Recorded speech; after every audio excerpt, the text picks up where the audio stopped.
జై శ్రీమన్నారాయణ. నా పేరు అమోఘ్ దేశపతి.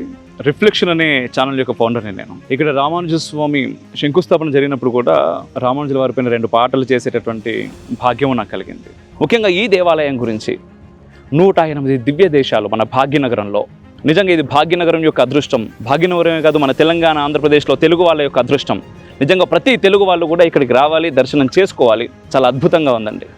ఎందుకంటే మీరు 108 దివ్య దేశాలకు ఒక్కసారి వెళ్ళి తిరిగి దర్శనం చేసుకోవాలంటే చాలా కష్టం. అన్ని రకాలుగా ఆర్థికంగా కావచ్చు, సమయం ఉండదు. ఈరోజు బిజీ స్కెడ్యూల్ మనందరికీ కూడా. అవన్నీ ఇక్కడే దొరుకుతున్నాయి.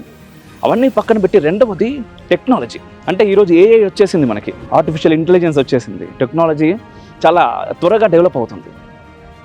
కానీ కొన్ని వేల సంవత్సరాల క్రితమే అష్టసిద్ధులను మాట్లాడుతూ ఉంటాం మనం. అనిమా సిద్ధి, లఘిమా సిద్ధి, గరిమా సిద్ధి, ఇవన్నీ సిద్ధులు ఉన్నాయి. ఏ టెక్నాలజీ లేనప్పుడే అంతకు మించినటువంటి జ్ఞానం మన ఋషుల దగ్గర ఉంది. ఈరోజు నాకు ఈ దేవాలయం చూస్తుంటే అవన్నీ గుర్తుకొస్తున్నాయి. మన ఏన్షియంట్ వేదాస్ చెప్పినటువంటి జ్ఞానాన్ని ఇప్పుడున్నటువంటి సైన్స్కి రిలేట్ చేస్తూ, కనెక్ట్ చేస్తూ చాలా అద్భుతంగా ఒక్కో దేవాలయం గురించి ఎక్కడికి వెళ్తే అక్కడ స్వామివారి, చిన్నజీయర్ స్వామివారి వారు ఎక్స్ప్లెయిన్ చేస్తున్నాడు. కానీ మనకు డైరెక్ట్గా చాలా అద్భుతంగా రూపొందించారు. రెండవది, కింద మంటపంలో కూడా ప్రతి స్తంభానికి సంబంధించిన భూమి ఎలా ఆవిర్భవించింది. ఒక మంటపంలోని ఒక స్తంభం పైన 4 బొమ్మలు చెక్కుంటే త్రూ క్యూఆర్ స్కానర్ అనుకోవచ్చు మనం. స్కానర్ త్రూ మనకు ఎల్ఈడీలో ఓపెన్ చేస్తే అసలు ఆ విషయం మొత్తం కూడా మనకు గ్రాఫికల్లో, యానిమేషన్లో మనకు వస్తుంది.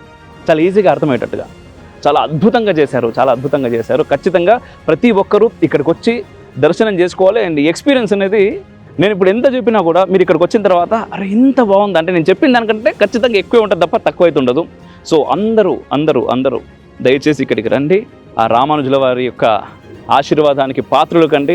వారు ఏదైతే చెప్పారో నిజంగా సమతామూర్తి అన్నారు. ఈరోజు మనకు అవసరం, మన సమాజానికి ఖచ్చితంగా అవసరం. మనం అందరం కలిసి ఉండడం, సంఘటితం అవ్వడం, కుల మత భేదాలు, ప్రాంతీయ భేదాలు, భాషా భేదాలు ఏవి లేకుండా మనం అందరం ఒకటే.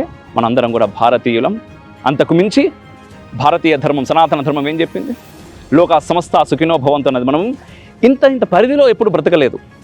ఈ పరిధిలో మనం బాగుండాలని ఎప్పుడు అనుకోలేదు. అందరూ మన వాళ్ళే, అందరూ బాగుండాలని కోరుకున్నటువంటి ఏకైక ధర్మం సనాతన ధర్మం. ఆస్ట్రేలియా కావచ్చు, అమెరికా కావచ్చు, కెనడా కావచ్చు, ప్రతి దేశంలో కూడా మన ధర్మానికి సంబంధించిన మూలాలు ఉన్నాయి.